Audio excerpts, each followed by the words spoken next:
On today's show, we have a remedy for whatever stress you might be feeling. I have my guest here today, Karen Doiron. She is a stress and wellness coach, well-being coach. And whether it's a high stress job, right? Whether you specialize in healthcare providers, but whether it's a high stress job in healthcare or a high stress non-technical job of a mom being at home with 4 kids or any other kind of career type, you are here to help us with tips and tricks to get through that kind of stress. Yes, I am, and I'm so glad to be here. Thank you for being here. Let's just get started and talk about your background. You're a nurse. How long have you been a nurse? I've been in nursing for 10 years. Okay, so you've been around for a long time now, long enough to have ridden the wave of a few different things. Specifically, probably COVID would be the thing that most people would attribute the high stress of a job right now in the last 10 years that you've worked. How have you seen your stress change over the years from starting out really ambitious, thinking this is all I ever wanted to do? Maybe, hopefully it was something that you felt a calling about, you'd said to me in private. And then now you're in the job. Was it all you thought it would be? Was it you needing to manage your own stress that was kind of the catapult for you? Right. Yeah. So I went into nursing as a second career. And so I went into it with small children at home. And nursing school and nursing education, I'm very gifted academically. I mean, I love school. I could be in school the rest of my life, but it was the hardest thing I've ever done. Mm-hmm. And so in what way? The curriculum or just kind of wrapping yourself around the entirety of it? It was the load, I think the expectation and the load of the amount of knowledge that was expected, we were expected to learn. And I think the stakes were very high too, because you're like, I'm learning this so I can take care of people and keep them alive. So the stakes were very high. And then there's also this expectation in education for nursing, and I believe it's very similar in a lot of healthcare professions, of expecting perfection, especially in what you're doing. And so you're in that pressure cooker of that experience. And then I came out and I went pretty quickly into long-term care nursing. Was that your plan? That was the experience, the opportunity that felt the best at the time where I was living. And I actually really loved the patient population. I felt it was such a great place to serve. And I knew they needed good nurses. And so I was really ready to make an impact. And, but I burnt out really quickly. How quickly? Just curious. Already, like I was probably already burnt out from nursing school, and then you go into a completely new job. And unfortunately, how it was set up is then you're set up to fail. There was no physical way for you to meet the demands that were placed on you every day.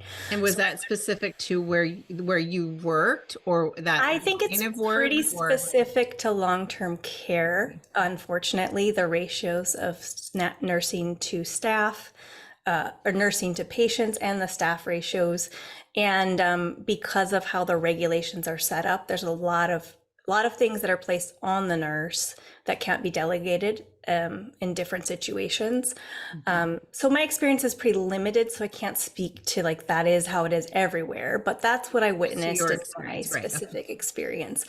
And so I would all day I would be mentally trying to figure out how to be more efficient and do things better. And then I would go home and work it out even more and come back the next day and try to make it work. So never really shutting it off.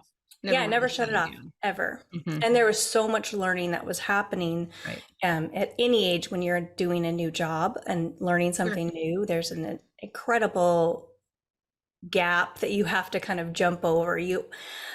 Knowledge in the textbooks is not the same as real life. Yeah, I think that probably healthcare is one of the jobs that's the most true of that. And it's like you said earlier, there's a lot of pressure because you make a mistake in healthcare and it can cost someone their lives. And and I've been on the receiving end of someone making a mistake in healthcare. One I caught, a couple of them I caught, but you don't, as a patient or caregiver, you don't want to be on the lookout for that sort of thing. Mm-mm. Not your role, really. It has become that way. I don't know if it was always that way, but I think that, patient and caregiver participation is a big deal for that reason. Yeah, I 100% agree. And interestingly speaking to that, the role of the nurse, we are also that last line of defense before the patient. So we are also kind of trained to not only make sure what we're doing is accurate, but that everything that comes to us, we also kind of have to double and triple check, which is quite a large burden as far as the mental load, that extra stress. And I always appreciate it when my patients are educated and are looking out for those things, because Mm-hmm. there's faults in the system. Mm-hmm. There's faults in your own capacity. You can't do as much as maybe you'd want to. So, I mean, I always encourage my patients to be very astute, ask questions, Yeah. understand what's Ask questions, happening. And sometimes in those advocate. conversations, it's like, oh, you're right. Why are we doing that? Mm-hmm. And we found something before it became a harm. So, Right. Well, let's take a break. When we come back, Karen, we'll talk about, you have 3 tips that we'll work through during this episode that will help us manage our stress wherever we are, whether we're in healthcare or not. These work for anyone. You just happen to specialize in healthcare providers. We'll be back with more in just a moment.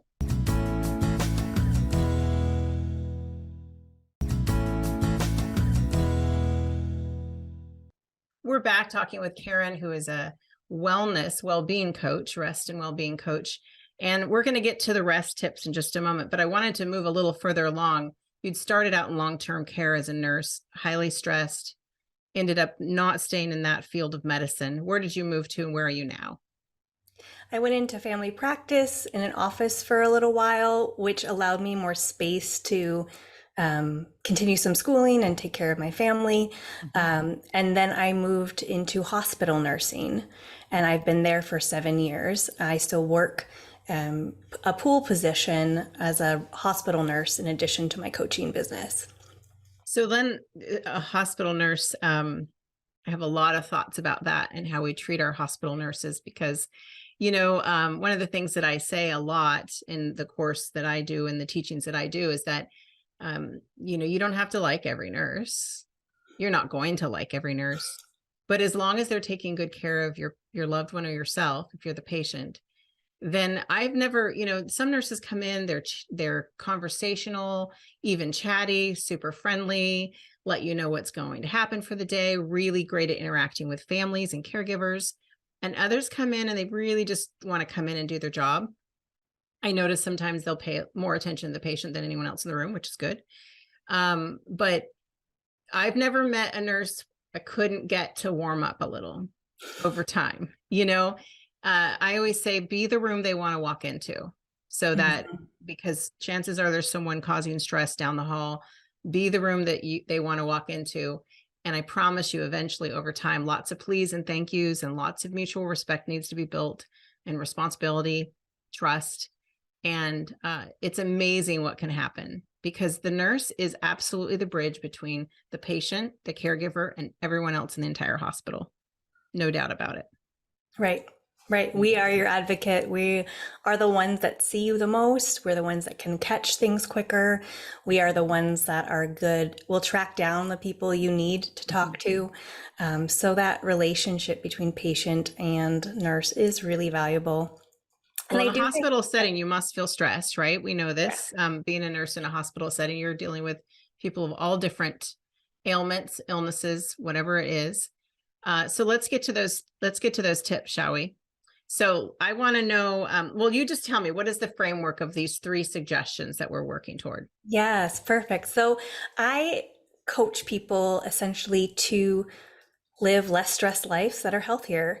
And I do that by helping them identify their stress burden and their stress response. We're not really taught how stress impacts our body. We're not really taught what it feels like and how we can stop the stress cycle. Most of us live in a state of chronic stress, meaning we are in fight or flight. Our body thinks that we need to be in survival mode, and we don't actually turn that off.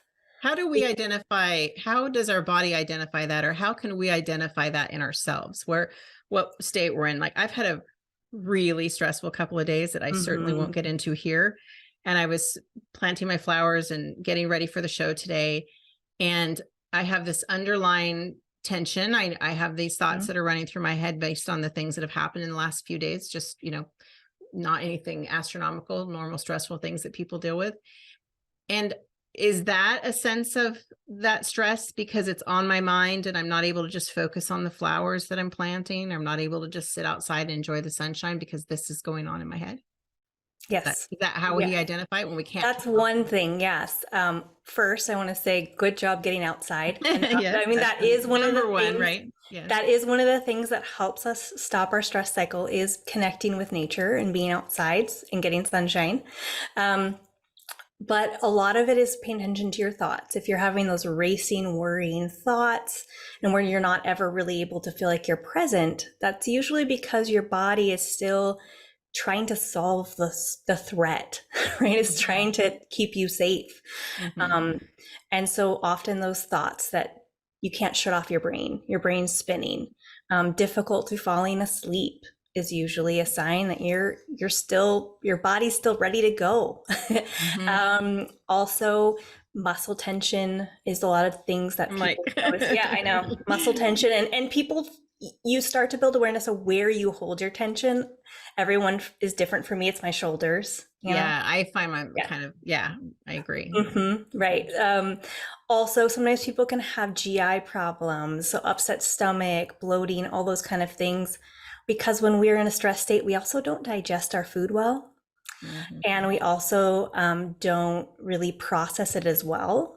And a lot of times if we're stressed, we either are a stress eater or a stress undereater, right? We haven't eaten enough or we're eating too much based on how our emotions. Exactly. So balancing your blood sugar is one of those things that helps minimize your stress as well.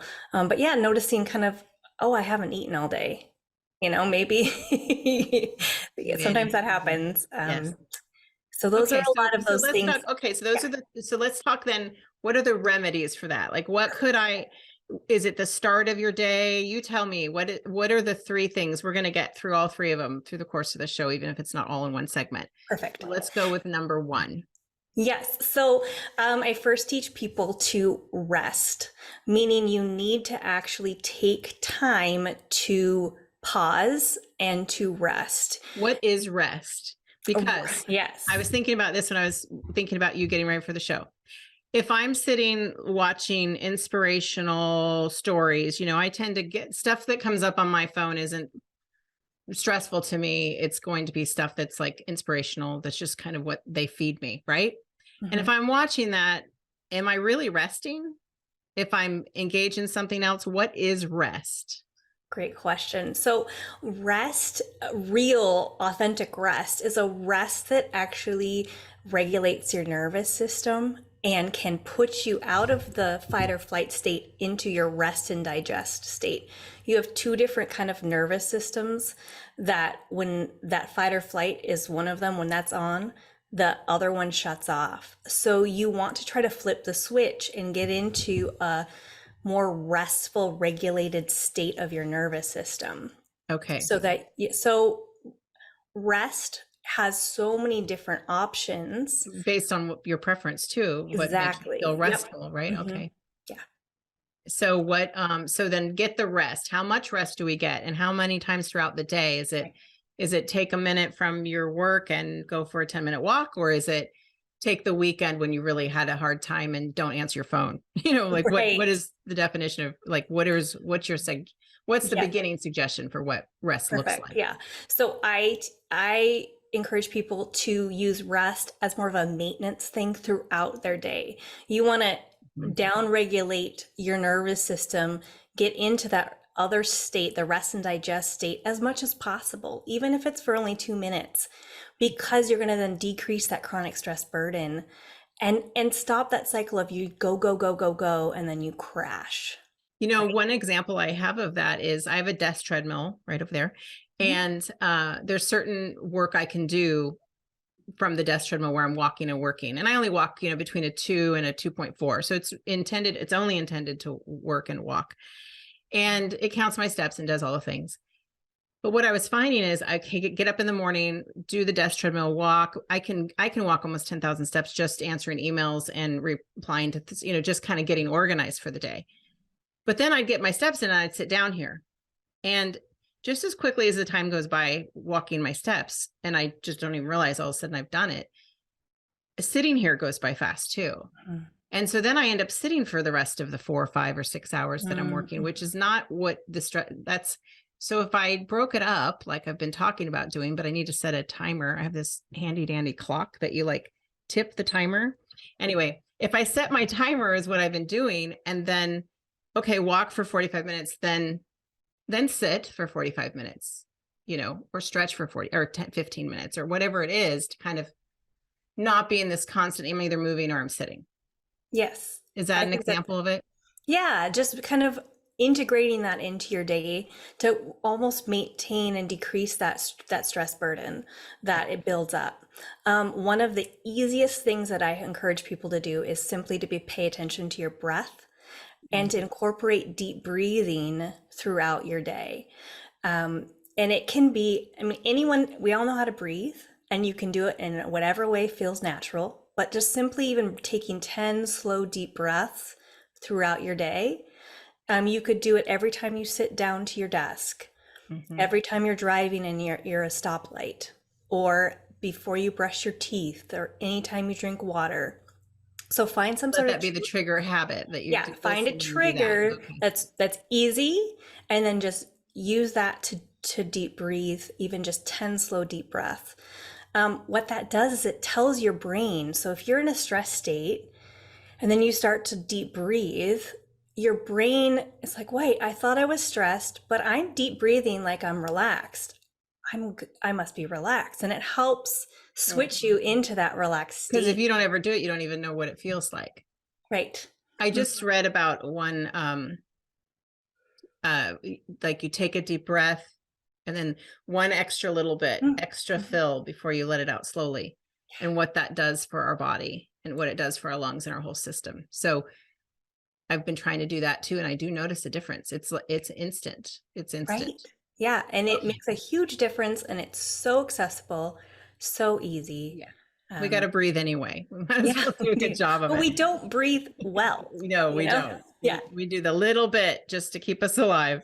Okay, so let's get to suggestion number 2. We're down to 7 minutes. We're good. So let's go to suggestion number 2. Great. So the next pillar that I teach people is reconnect, meaning reconnecting to our bodies and learning to nourish our bodies, move in ways that feel good, and really understand what our body's trying to tell us. Because when we're in a stress state, we shut down the signals our bodies are giving us for what we need. We forget to eat. We forget to go to the bathroom. I was thinking about thirst. Right. Getting our body. I think that's one that we can recognize really easily is, okay, I'm thirsty. I feel parched. I've read a lot in the past about, if you have a headache, first drink a big glass of water. Because a lot of times it's the medicine you took to get rid of the headache. It's the water that actually did you the good. Right. If you just drink water, your body would feel better. Right. Well, it's so great that you mentioned that, because that was actually the simple tip. Something you can work with easily is paying attention to what you're drinking. So trying to hydrate more, drink more water, because what we put in our bodies can stress our bodies out. Right. And it can also help nourish our bodies and help decrease the stress burden by taking care of ourselves. So hydration, super important. Trying to, if you already hydrate well, you could look at the sugar that you're consuming, because sugars also stress our body out. You can also look at the caffeine that you're consuming and try to slowly wean that back, because caffeine it impacts our sleep cycle, it stresses us out. And I'm saying this with full clarity that I love coffee, and I'm currently in the weeding down phase of the amount of coffee I drink. Well, that I don't drink coffee, and I've tried it too. But I just remember my parents always talking about needing to drink less. And so Mhm. I just thought it's one of those things if I don't do it, but I wonder how much more productive I'd be if I drank coffee, if I had something in the morning, but we won't get into that. Okay, let's take a quick break and we'll go with the third step, the third pillar that you're going to share with us, and then we'll let everybody go. We'll be back in just a moment.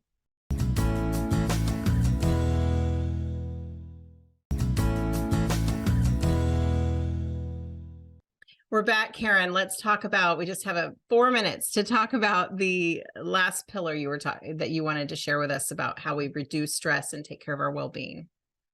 Yes. So the third pillar is restore, meaning restoring things that bring joy, creativity, play, and that sense of our individuality and purpose. And because all those things bring meaning to life, and they also help stop the stress cycle. Creativity, play, art, music, all those things have been clinically shown to help our bodies decrease that stress load and shift into a relaxed state. So often when we are stressed, we forget those things. We're in survival mode, we're getting done what we need to do, and we sometimes forget the things that are fun or the things that just bring joy. Yeah. So, a really simple thing to start, if you don't know where to start, I just suggest people finding their favorite song. Music is really powerful. Finding that song that you love, and maybe it's the one that nobody knows you love, bust out the boy bands from Yeah, right. 1990 and something that you love, and just find one song and play one song for yourself once a day, and just enjoy that time of connecting to something that makes you feel good and happy. That's a good start. Okay. So, and I would think like taking a minute stretch, Mhm. whatever it is that physically also makes us feel better, Yes, right? exactly. Something even as simple as snuggling with your pet or hugging somebody for a longer hug than normal actually Yeah. helps your body feel Mhm. safe and Mhm. actually also shifts you into a relaxed state. Well, I want to pick up this little clock again because I showed it really quick and I was showing it to you during the break, but I don't have the right time on here. But basically, this clock, once you tip it, see the 5 or the 6, once you tip it, it automatically sets the time for that amount of time. And I like it because you don't have to look at your phone. You don't have to set a timer. You can just, I'm cleaning out a room in our house. And so I just set that for 15 minutes and I go and do it. But I'm going to use it this week after talking to you to take that time to restore. Restore. Beautiful. Mm-hmm. I'm, Setting that space for your time for yourself is so valuable. and sometimes you need a timer to remind yourself. So, well, Yes. thank you for all of these tips. I really appreciate it. And I think I'm going to have you back, as I think we can learn. Well, I'd like to have you back. We can learn a lot more from you. Thanks for being here. My pleasure. Thanks for having me. All right. Take good care.